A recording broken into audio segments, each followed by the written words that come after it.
Welcome to Lifestyle Solopreneur, the community for entrepreneurs who put lifestyle first. Join your host, Flavia Barris, as she interviews successful lifestyle solopreneurs and shares ideas to help you find the perfect balance between lifestyle, business, and self.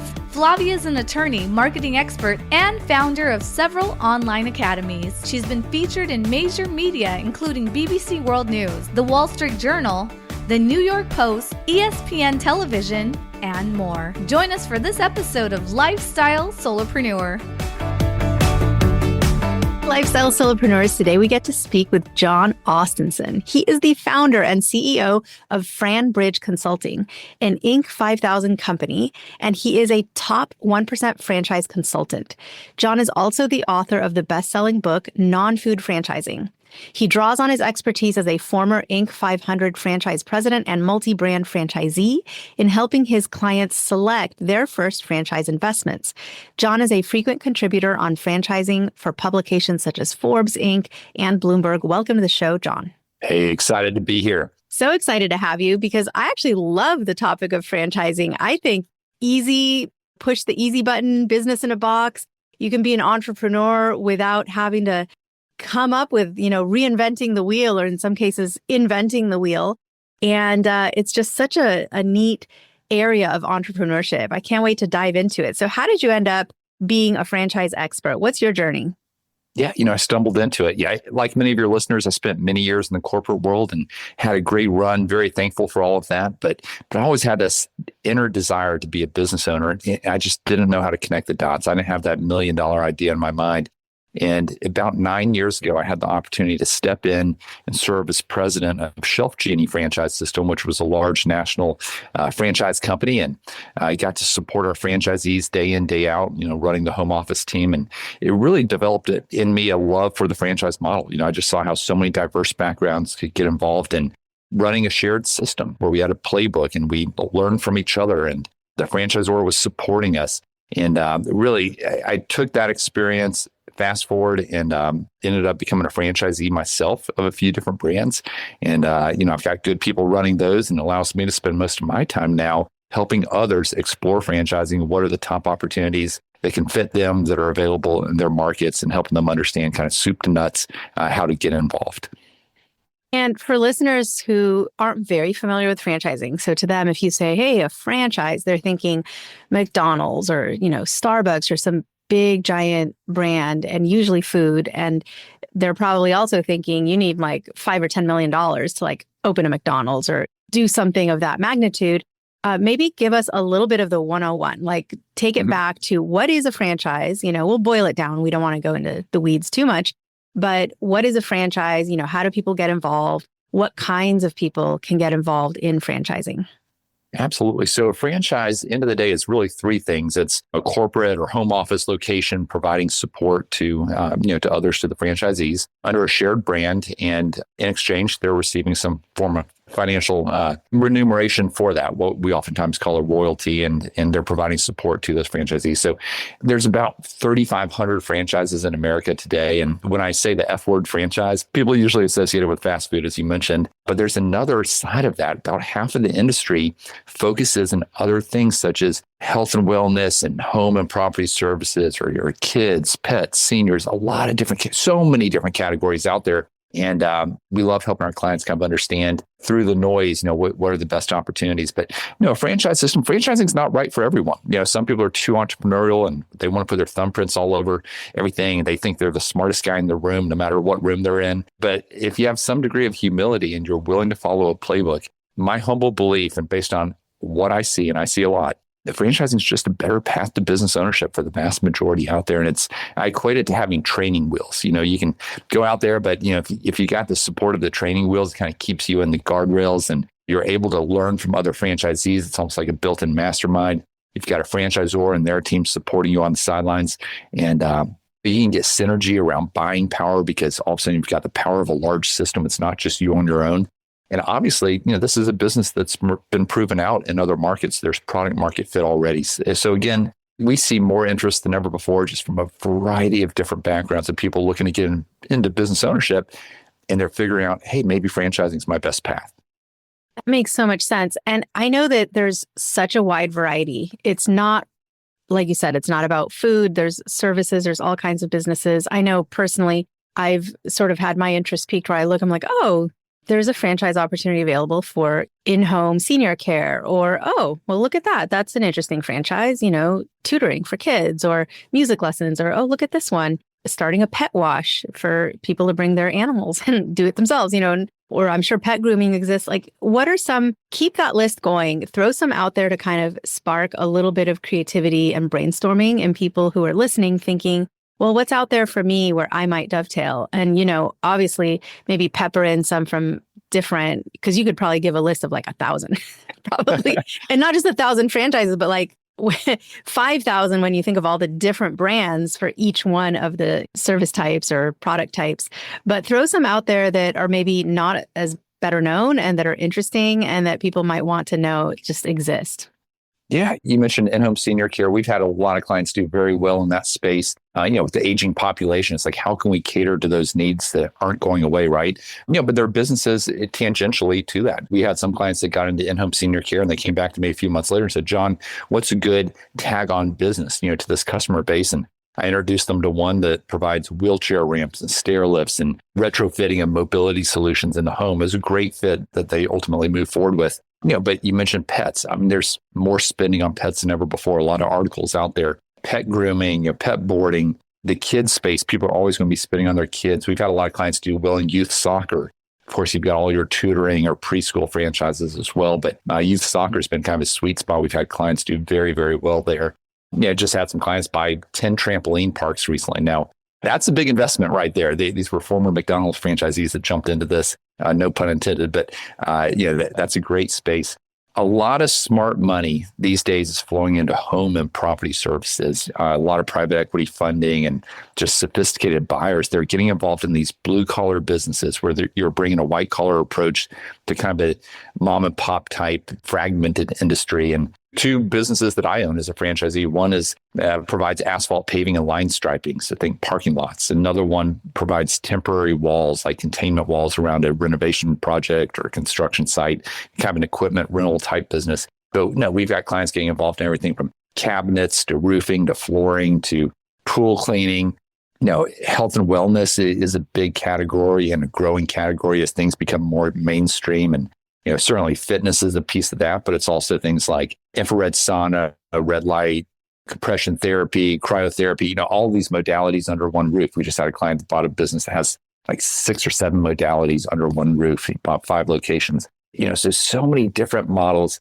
There's one at the moment I've got about 15 clients speaking with that's in the logistics space. And it's the logistics consulting and kind of a freight broker type role, but they have the interesting value proposition to that end customer that does a lot of shipping. So many different niches out there. And that's where people like to play. And the fun thing is probably 90% of those that we work with end up purchasing a business in a category that was never even on their radar.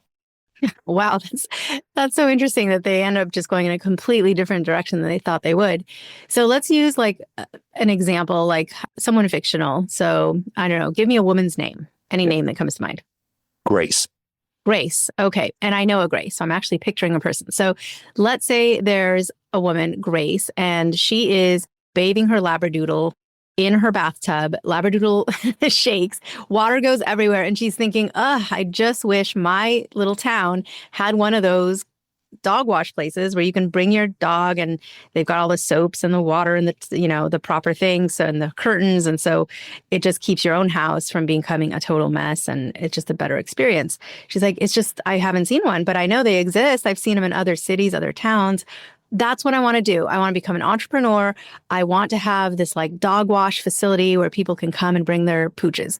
And this is now my dream. I need to make this happen. So she's going to be at sort of a crossroads. Like she could go a franchisee model where she finds an existing sort of brand or an existing business that does this, that is a franchisor, meaning they would then license to her and she'd become this franchisee where she can use the brand and they give her, and I'll let you go into more of what they would provide for her. Or she can just kind of go completely white canvas, right? Blank canvas, starting from scratch, do her own research, come up with things on her own.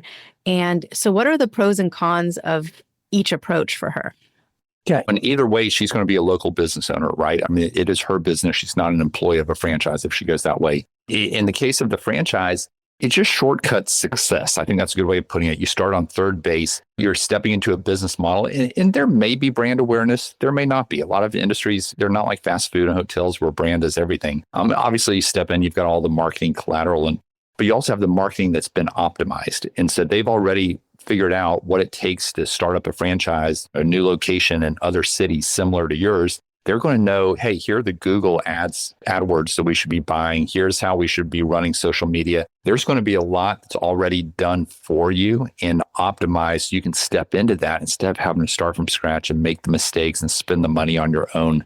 I'm a big believer in masterminds. I'm a part of entrepreneurs organization, different organizations. Well, franchise is a mastermind. You're interacting with other franchisees that are constantly trying new things and exchanging best practices and providing support. Because let's be honest, business ownership's not easy. Even franchising's not easy. If it was easy, everybody would be doing it, right? It takes some work. Now, you can achieve outsized results, but it takes work to get those. And so having that support of a community of franchisees in addition to the franchisor who's on the sidelines supporting you, they've got checklists of, hey, here are things that we're going to do for you. Here are things that you need to do. It just shortcuts success. And I oftentimes remind people, this may not be the only thing you ever do. In the case of Grace, she may say, there are a lot of things I may want to do down the road. I guarantee you that she's going to instill in her head characteristics and learnings through that franchise experience that she may go start more franchises down the road, or she may start other businesses, but they will be better for having had that franchise experience. So one final thought, you always want to start with the end in mind. So you launch a business, well, you're probably not going to run that business forever, right? The goal is eventually going to be to sell that business to someone else. Well, within franchising, there's a built-in customer base of other franchisees that it's what I call internal M&A. Oftentimes, sellers, the resales never hit the open market because another franchisee will buy them first. I've personally been on both sides of that transaction. So it's a great way to kind of start with the end in mind, knowing that you've got a built-in potential buyer base down the road. Or if you're looking to expand, you can buy other franchisees oftentimes as well. So for anyone who's sitting on the sidelines and they know they want to be an entrepreneur, but they've never taken any steps towards that at all, what would they have to have in terms of financial backing, in terms of, I guess, education and experience? And what would the prerequisites be before they can align themselves with this pathway towards becoming a franchisee?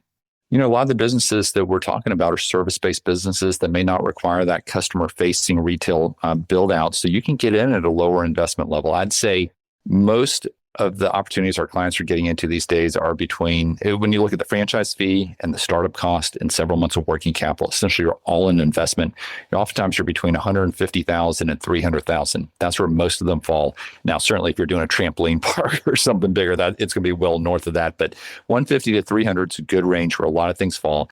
Some people are using all cash to fund it. Most like the idea of using an SBA loan, leveraging.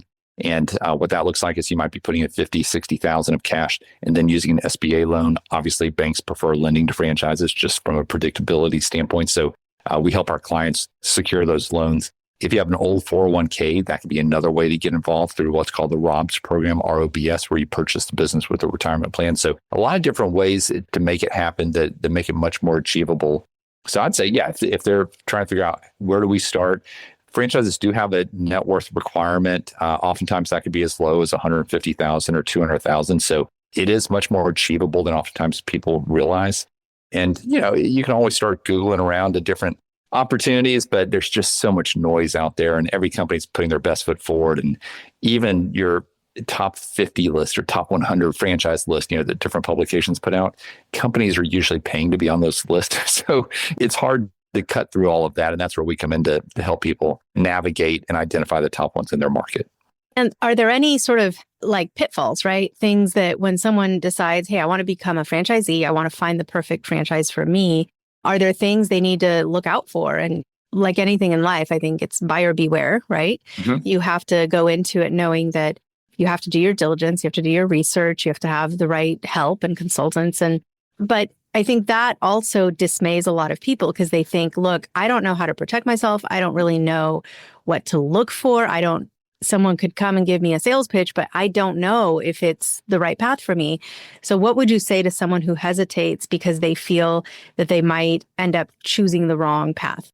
Absolutely. No, it can be a very real thing. I think franchising is just like every other industry out there in that you've got great players and you've got ones that are not as great that aren't providing the support that their franchisees need. So that's where we come in to try to help. And let me mention this, it's entirely free to work with us. We simply get a referral fee from the brands on the back end. None of that's passed on to our clients. We work with over 600 fast growing companies. So a very clean model that very supportive of our clients. But no, the whole process is designed in the early stages. It's almost like a marriage. Essentially, you're going to be marrying a franchise. That's going to be your business partner. So you want to do your due diligence. You want to date and court, leading up to that marriage to make sure you're going in eyes wide open. And our whole discovery process is set up so that you have quite a few conversations and you go through presentations with different members of the franchisor's team to understand the content and the potential and the ins and outs, but also to get a feel for the culture, to make sure that, these are people that you would want to work with. Let's say you'll get a chance to talk to other franchisees, existing owners in their system,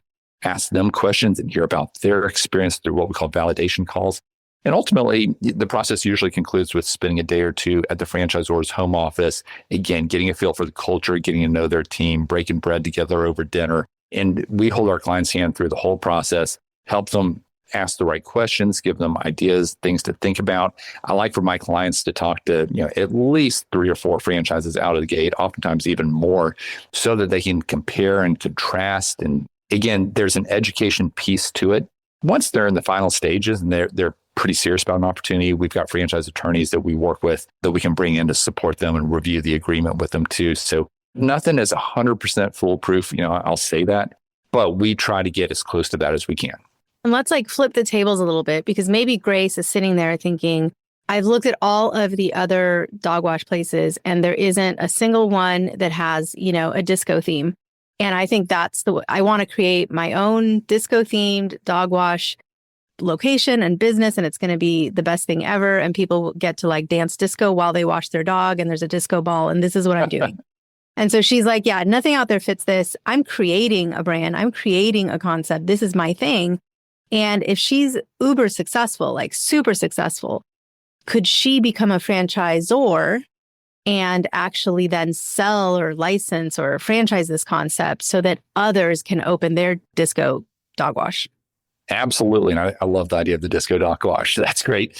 Yeah, I'd say once it's up and running and it's proven out and she's got success and some years of financials, absolutely she can franchise it. I speak with a lot of founders that are considering franchising. Is that the path to scale the business?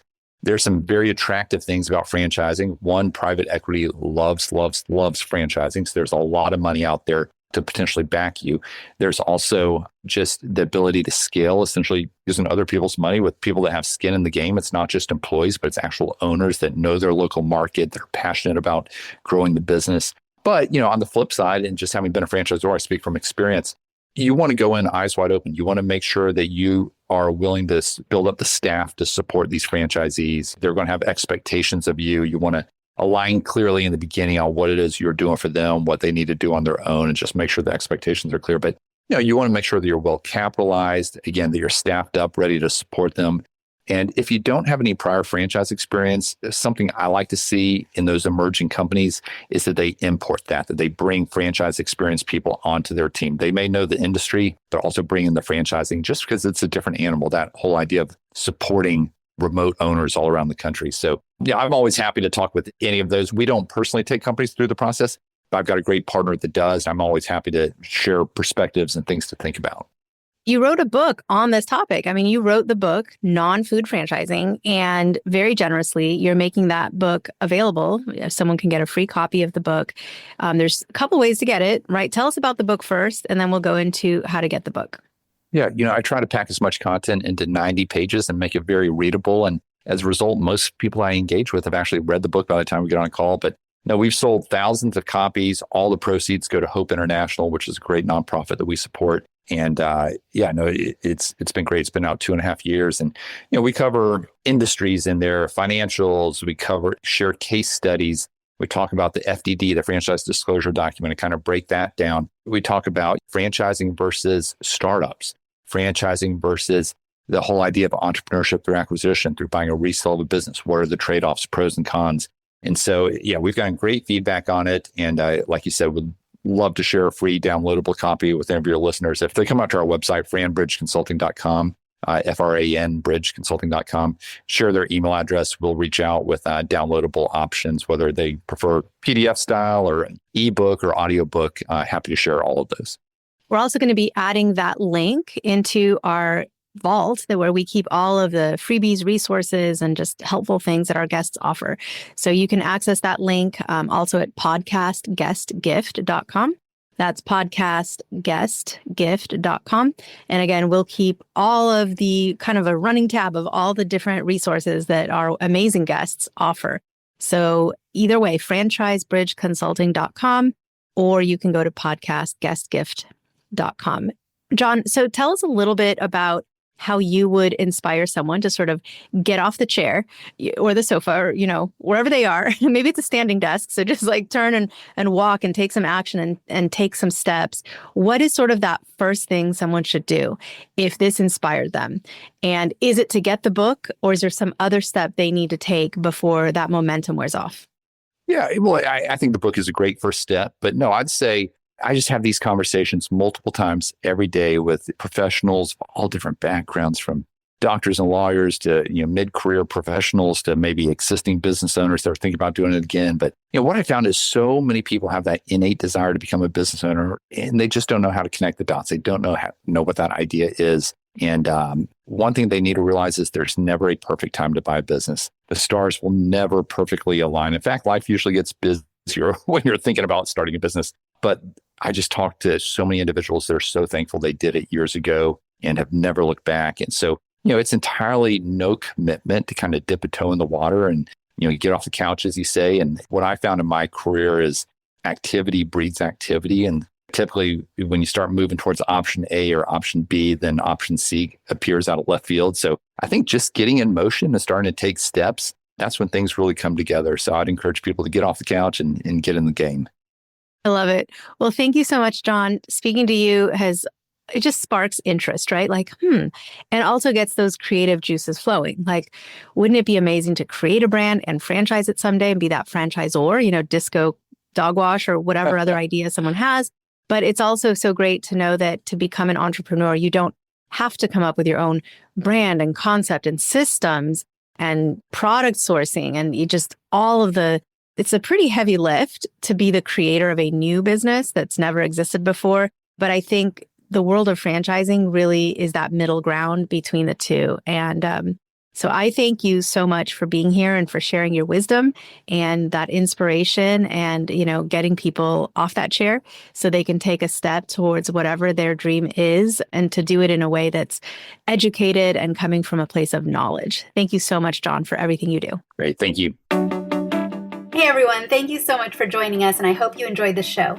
Don't forget to subscribe to this podcast, and if you leave a review on iTunes, I promise I will read every single review.